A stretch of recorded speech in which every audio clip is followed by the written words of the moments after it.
any other stories about, okay, what's the fear? Yeah, that's right. What's the fear? Might trigger insecurity, that I'm not good enough. Okay, and that's Not worthy, not good enough, right. this sort of thing. This is the real fear. Yeah, because why do we care if a girl embarrasses us, or basically if a girl decides, no, I don't want to talk to you, so what? The so what is the implication that we're putting on that, which is like, if that girl rejects me, then that quality of girl I can't get to. You know, I'm not enough. I don't have enough money. I'm not tall enough, good looking enough, right race, whatever, too old, too young, whatever. That's where all of our, like, the things that I can't change about me, my inherent meanness, has been rejected. Therefore, you know, on the hierarchy of important males in the world, I'm well below her particular benchmark. Right? That tends to be the fear, the big fear. I'm not worthy of beautiful women. Now, it's pretty silly, really, because you're giving authority to a complete stranger who met you for 5 seconds to determine your worth.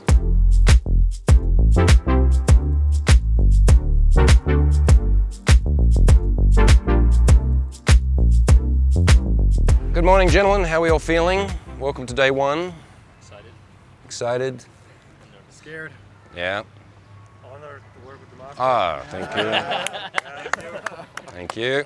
That's the right thing to say. And my favorite student. All right, so who else is feeling nervous?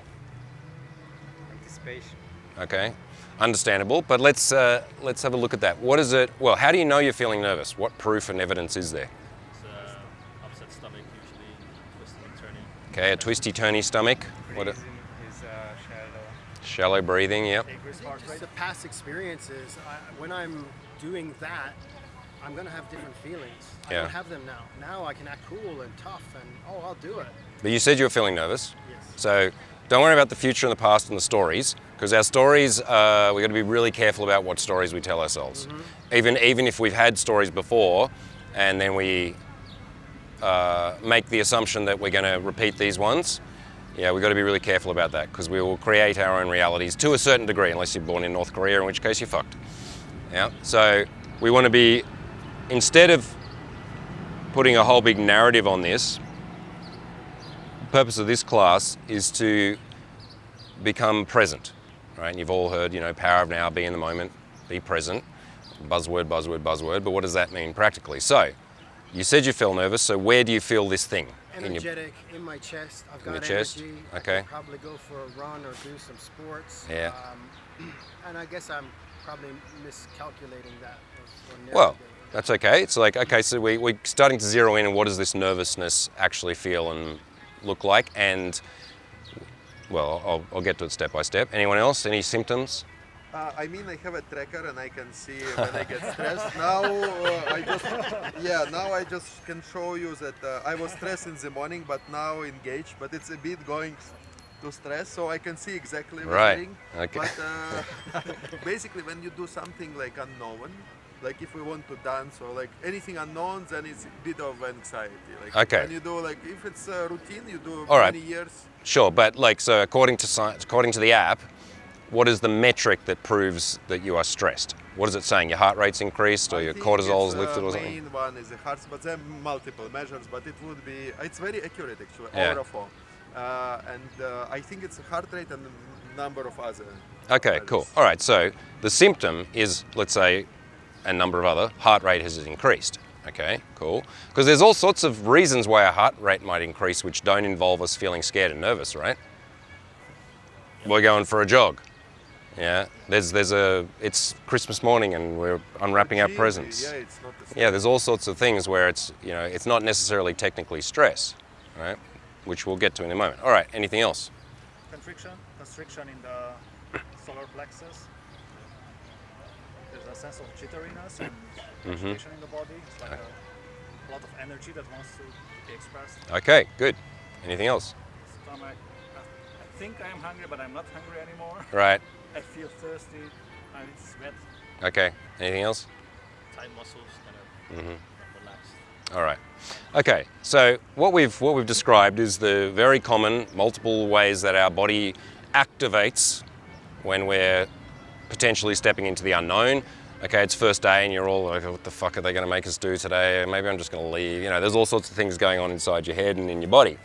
So your body is activated, understandably, right? Because when you're walking around your hometown, you're just going to get a coffee, you're probably not feeling those things because you know what you're going to do, you know the lay of the land, you're going through a routine, so your body is in a homeostatic state, more or less. And humans like to be in homeostasis. In general, we try to get away from things where we're elevated or activated and come back to more or less balance, right?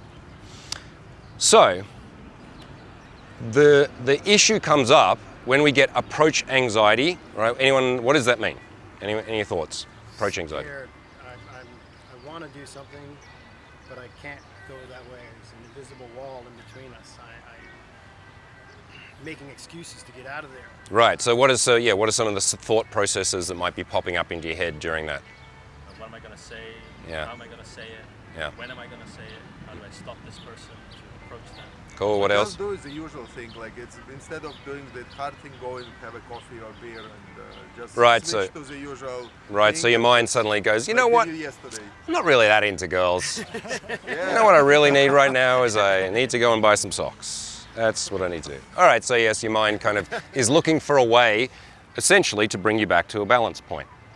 All right, it's like that. I project into the future and I see some potential stress, and so, you know, we don't necessarily want to do that, so then we find all these creative ways to convince ourselves that, actually, women, who needs them? Yeah, what else? Other thought processes? Will I feel embarrassed? Okay. Am I going to make a fool out of myself? Right. So that's us writing a story in the future with a bad outcome, right? We're like, here's my pitch of a script. There's a guy. He goes over to a girl. She says, "Fuck you, you're a piece of shit. You're gonna die alone. And everybody, check this dude out. What a creepy loser rapist." And then you crawl off and die.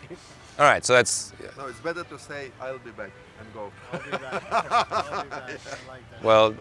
I'll be back. No, you don't say any of those things. Yes. It was funny. It was funny when he said it. Yes, there's jokes and then there's things that work. This is important to be aware of, like, what scripts are we writing about our potential future? Yeah.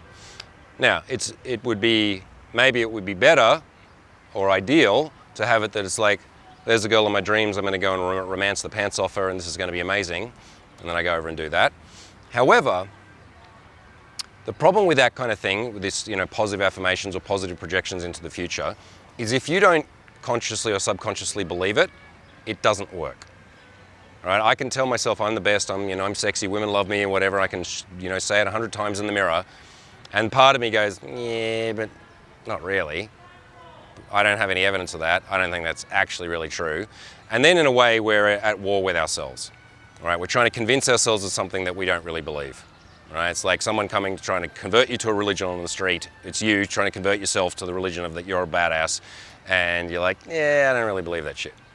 Right? So I don't feel like that all the time, but often I feel like that because I know that I know I'm going to get rejected at least half the time, but I know that today if I go out, I'll meet a girl and I'll be able to go on a date, right? Because I've proved that many, many times.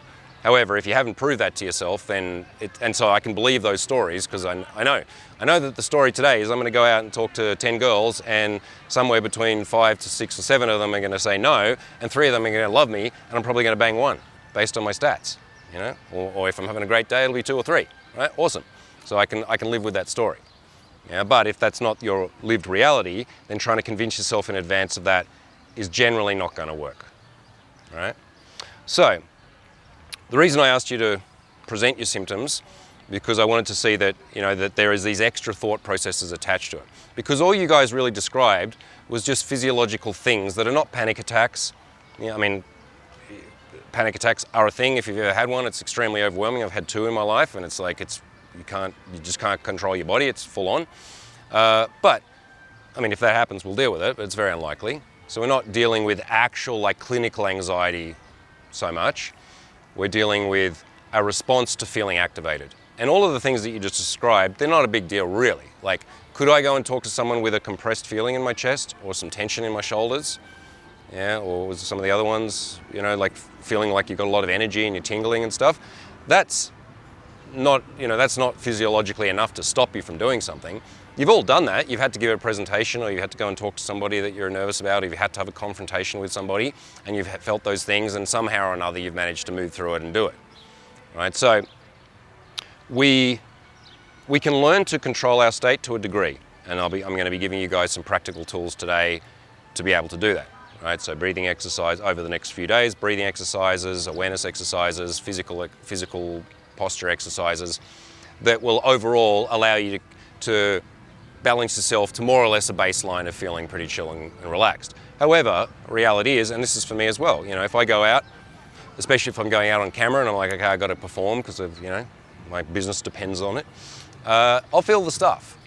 Yeah, I mean, definitely won't feel it to the level that you guys do, but I did way back in the day, and then it becomes something that I'm become used to, and more importantly, it's that I know how to deal with this activation. So instead of us calling it approach anxiety, which is a terrible label really, good marketing to sell people on fear, but it's not an anxiety, we call it approach energy or approach activation, right?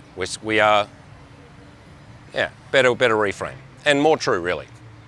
So we're taking ourselves out of our everyday, I don't talk to girls maze that I move through in life, and we're putting ourselves into discomfort or into outside of our comfort zones, and so inevitably, yes, you will be activated. But you can also think of it like an alertness related to being a hunter.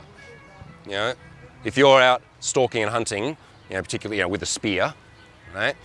Then you're not going to be like super chill and relaxed, right? You're not going to be meditating, like a Buddha. You're going to be alive and alert because there's stakes. I need to be really aware of what's going on around me, right? There's potential dangers. Now, do you know what the most dangerous thing in this city is? It's behind you right now. It's behind you. That tram there. 80 tons of silent metal that if I go like this, I am dead. Yes, the traffic. People stand at the side of a road, death, death, death, and we feel nothing. That's dangerous. Just stand back a bit, please. That's dangerous. Nothing else in this city is dangerous. Right. And certainly not the 5'3" creature in a dress is not dangerous, physically. I'm glad you said creature. Yeah. Because what? They're nice creatures, they are. We're all creatures. We're all funny little creatures wandering around on a speck of dust in the universe going, what's my purpose in life? So what happens is we can easily, and we do over time, attach these fear triggers or danger triggers to things that are not actually dangerous. Because what do we really feel like the danger is of approaching a woman? What are some of those thoughts? Embarrassment, right? So that she is going to think you're a fool. Yeah, Shame. Can be shame, absolutely. So shame related to what? Pervert. Right. Right, so that I'm some kind of deviant. Yeah. Because often, we walk through the world and we're like, I'm a nice gentleman, and I hope that everybody, if they glance at me momentarily, go, he is harmless. Yes, I am. I'm of no threat to anybody. I'm just like a Ken doll. There's nothing down there at all. Yeah. So yes, because essentially what we're doing is in some way revealing our sexuality, or the fact that we have any. We're putting out there that I'm a man who's interested in women. Yeah. I'm coming out of the closet as a straight male. Yeah.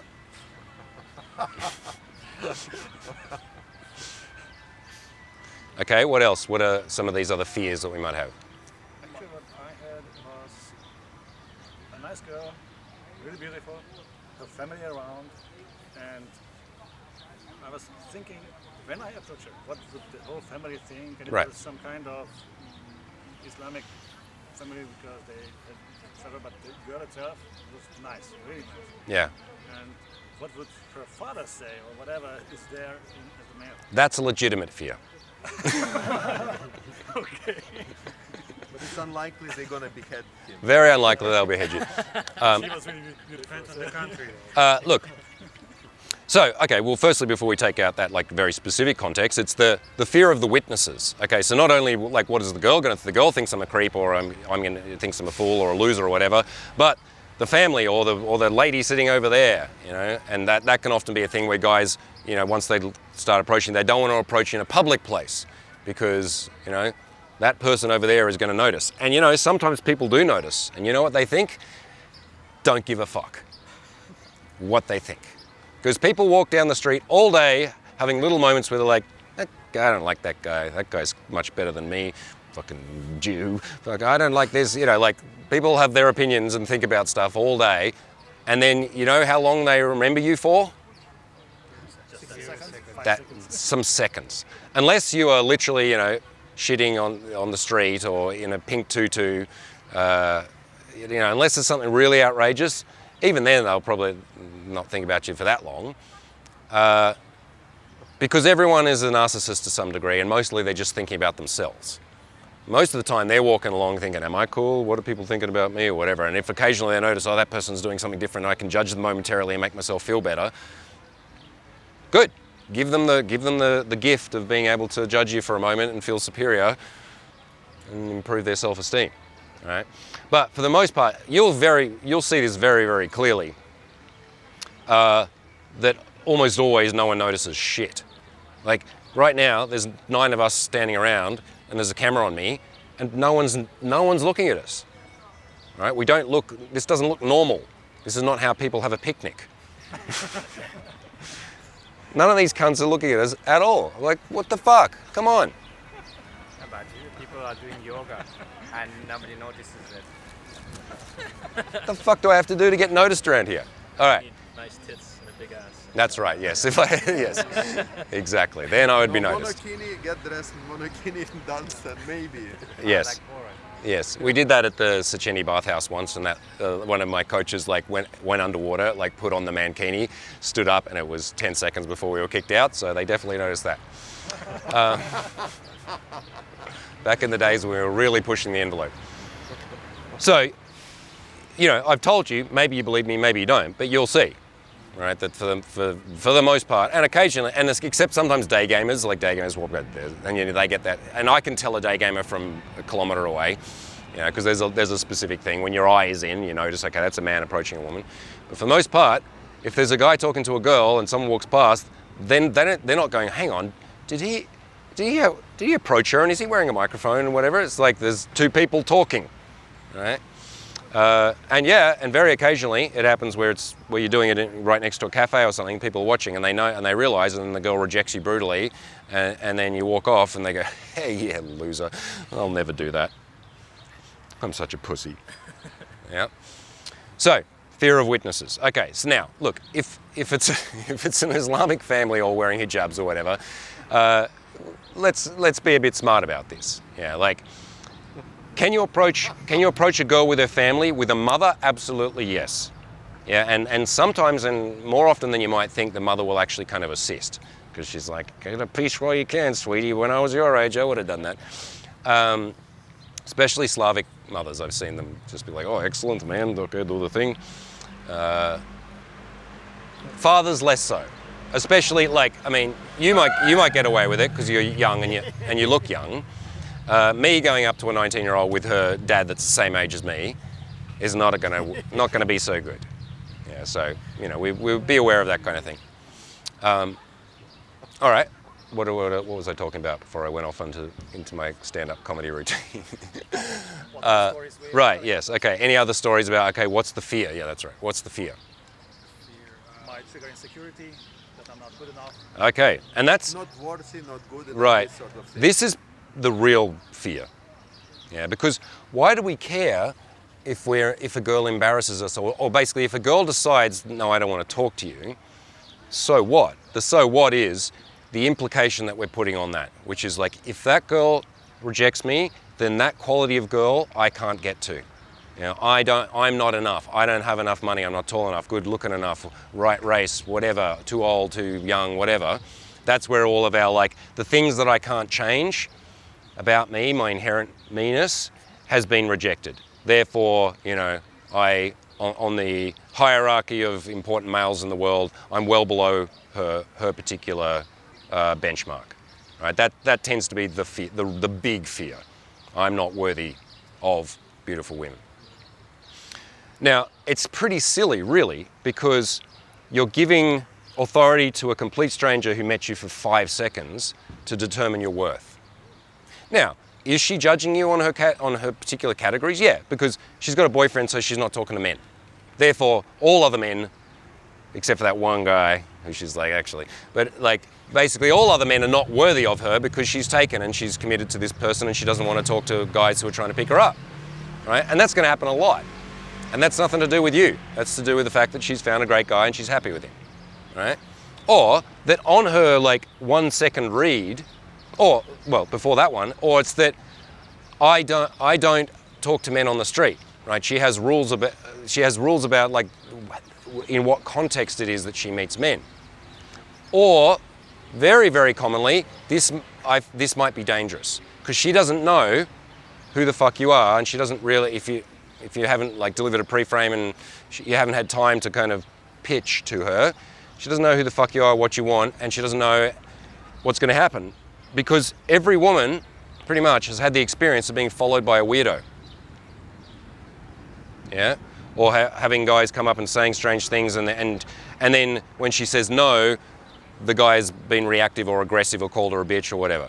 Right? Like we don't understand this because we don't have girls coming up and talking to us. But the reality of a woman moving through the environments, and it depends, you know, it'll be better and worse in different countries and different cities and depending on how she looks. But overall, you know, women will get unwanted attention from men for a large portion of their life. So they have to screen men out quickly, and they have to be able to like deflect, and they know that if I engage with a man and explain, you know, thanks for approaching me, but, you know, sorry I'm taken or whatever, that often guys don't take that very well. Right? We're going to take it well. We're going to be polite. We're going to be respectful. We're not going to. We have no intention to harm anybody. You know, we're not going to be calling girls bitches or like being mean to them. But she doesn't know that, right? So you need to lock in that I know my intention is good. I've just met you all, but I can see that you're all good men. You know, I don't see any like, you know, women-hating misogynists who want to, you know, conquer and destroy women or whatever. You know, we don't really get that kind of client. They go to other companies. So, you know, your intentions are good. Your instincts are good, as John Keegan says. Your instincts are good because your instincts are, I'm single, I'm looking for girls, and I want to connect. As all of our, you know, the fact that we're here at all is because all of our forefathers, well, either they had an arranged marriage and people like marry, breed, work field, or they figured it out somehow. Some way, somehow, the men that had the instincts which were good, which were to connect, to, you know, have sex, to fall in love, to, you know, romance, to seduce, those are the ones that are our forefathers, right? So we are carrying on a lineage of the good natural instinct of man wanting to seek woman. And the realities are, you know, it'd be nice if it changed one day, but we're the ones that have to do all the stuff. We're the ones that have to go and say hi, that have to ask them out, they have to get their number, they have to get them on a date, they have to lead them out of the place, they have to take their bras off. You know, occasionally a woman will do some of it for you, and that's awesome when that does happen occasionally, but it's pretty rare, right? So it's our job to do this. It's our job, it's our responsibility, and it has a price. And the price is that, yeah, we're going to be rejected. Unfairly many times, you know, where you'd be like, but I'm actually, I've got olive trees and I'm a cool dude, I play the flute, and you know who the fuck I am? And she's like, yeah. I'm like, but I'm James Marshall. That's not fair. It's not fair. Because it's, you know, she's not sitting down and going, all right, let's give this man a chance and see objectively, is he a quality man? She doesn't have time for that often. Again, women have to screen out the vast majority of male attention because otherwise they just spend all day dealing with men. When I've done this before with Virag, where I'm walking along with her and then I say, you just walk ahead, and I just walk directly behind her, and I watch the way suddenly I get to experience what the world looks like from her perspective, right? So she's here, I'm there, I'm walking along weirdly behind her, and just every head, men and women turning, you know, leching, women hating her, like just, it's such a bizarre reality. And then I go like this and I step out and suddenly I'm invisible. You know, I'm just like a dude walking down, no one's looking at me, right? So we'll never understand that reality, right? That's a kind of a really bizarre thing to have that much constant attention. And I ask her, well, how do you deal with that? She's like, I don't even see it anymore. Like, because she just has to, you know, delete, distort it, because otherwise it's just this overstimulation of, you know, blizzard of dicks, as Louis C.K. says, you know, this constant, you know, male attention that they have to figure out how to navigate through. Right? So a big part of what makes a man a good seducer is the empathy of trying to understand the position of the woman. We can't exactly, we're not women, we'll never really understand it, but trying to put ourselves in their shoes as best we can and see what would it be like to be approached by you. You know, why does she look nervous and scared right now when I'm not scary, when I'm not dangerous? Well, she doesn't know that. Maybe I'm staring at her too much. Maybe my body language looks confrontational. Maybe I'm too close to her. Yeah.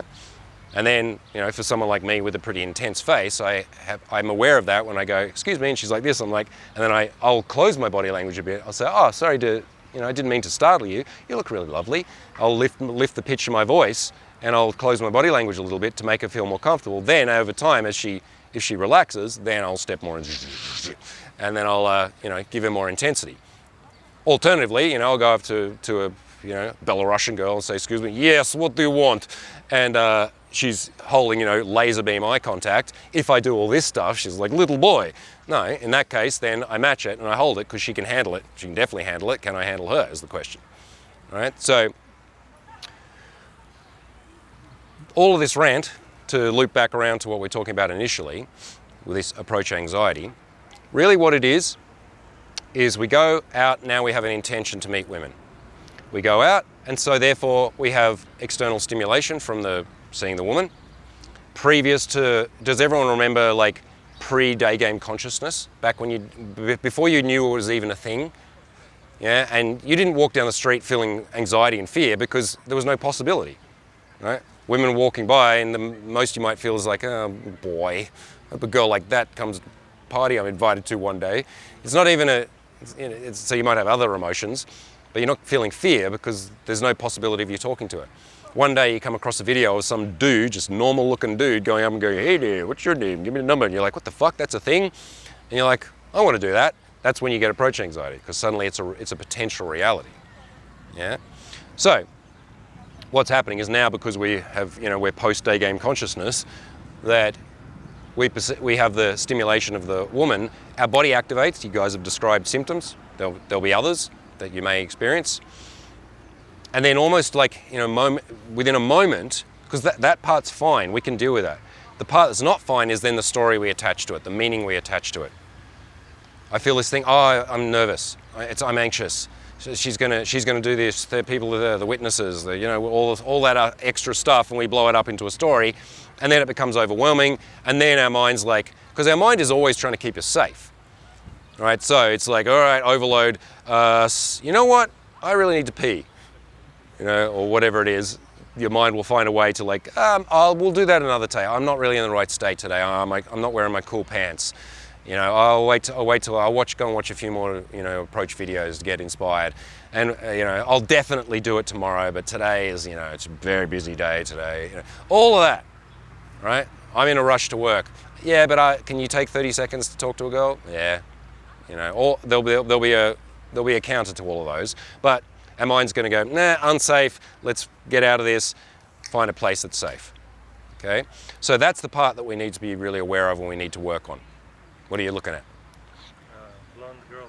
I can't stop looking at them. Hey, they're just so pretty. Like, I'm trying to pay attention to you because this is really important, but like, whoa. They'll still be here in an hour. But it's also funny that like then when suddenly we go in field, then people are like, oh, a little coffee break would be nice now. Yeah.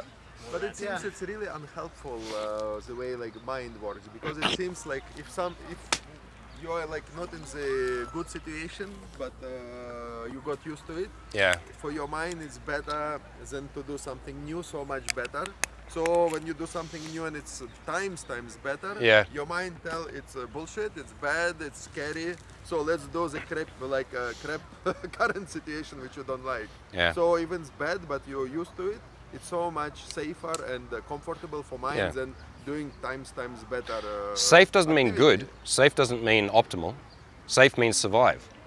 Yeah. But that's very sad. Yeah. But throughout history, most men were not Alexander the Great. All right, they were not conquerors or like risk takers or whatever. Most men throughout history played it relatively safe to survive. It's a behavioural and survival strategy, and that's legitimate in many circumstances. But we have to get a bit of Alexander the Great energy into us to be a risk taker. And again, remembering it's not very risky. It's not very scary. You know, I'm not gonna jump out of a fucking plane.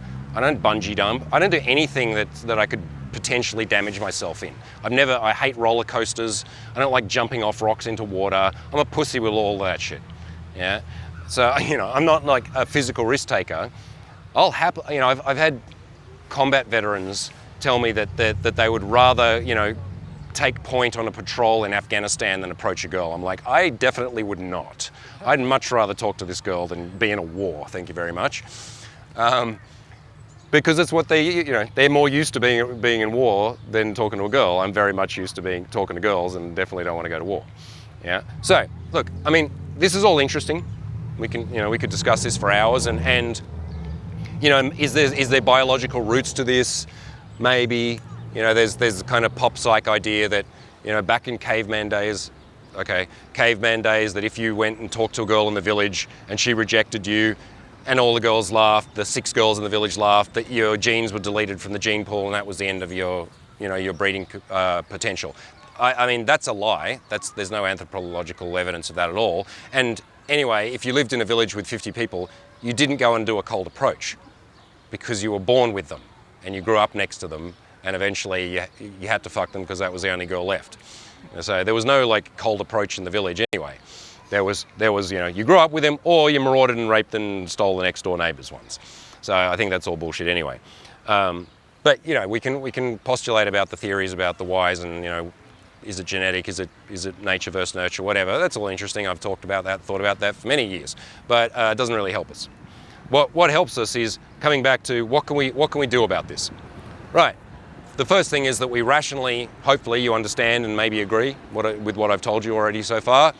Okay, all the stuff about that we're projecting into the future, negative stories, we're trying to protect ourselves, blah, blah, blah. Well, what can we do about it? Now, as I said earlier, you can try, but I've found that it doesn't really work to try and replace that with the opposite of it. So instead of trying to go from a negative to a positive, we go from a negative to a neutral, because our mind can handle that. All right, and that's where it comes into play using awareness types of meditation to catch yourself, because like all day there's a voice in your head talking to you. You know, it's like you must kill again. No, not the other way. Talking to you all the time.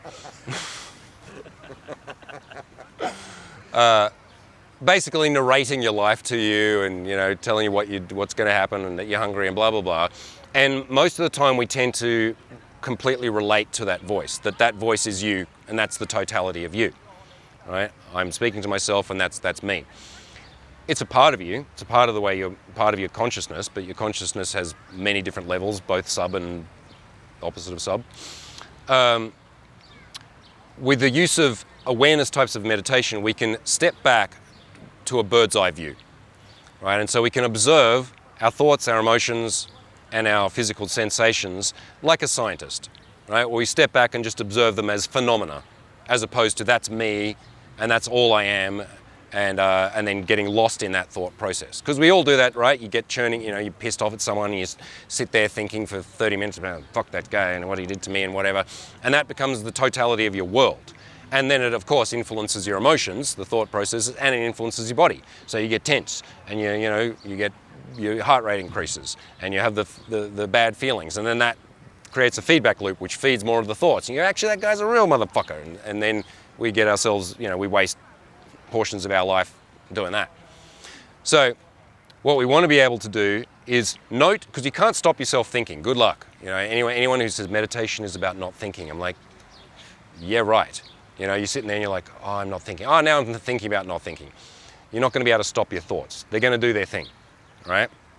But we have the choice about whether we jump on board with them and we follow them and they become us, or whether we just step back and like clouds passing in front of us, we just like, there's a thought, it's doing its thing. It passes, it goes, you know, you have billions of thoughts throughout your life, trillions probably. You don't remember the vast majority of them. Most of them mean nothing. They're just random chatter that's going on in your head. Very, very few of the thoughts are of any particular amazing interest or genius insights. They're just blah, blah, blah. So let your mind do its thing and learn to step back from it. And I'll show you how to do that in a moment. Hello gents, hope you enjoyed today's video, which was a little micro snippet of what goes on inside a Natural Lifestyles workshop. Now if you too would like to get off the couch, away from your computer, and come and learn this in real life, the fine art and science of natural style seduction, then you should consider joining me and my world-class team for our upcoming dates in Lisbon, Portugal. I'm running a 7-day workshop from the 20th until the 26th of July. All of the May and June spots are already taken, so if you're interested, you should move soon because my workshops are selling very fast this year. All you need to do is click the link in the description. You can get on a free call with my team, have a chat about your situation, get some free coaching, and see if you're the right fit for the workshop and if we're the right fit for you. So I hope to see you on the first day of the workshop coming up in Lisbon, and if not, we'll see you in the next video. Peace.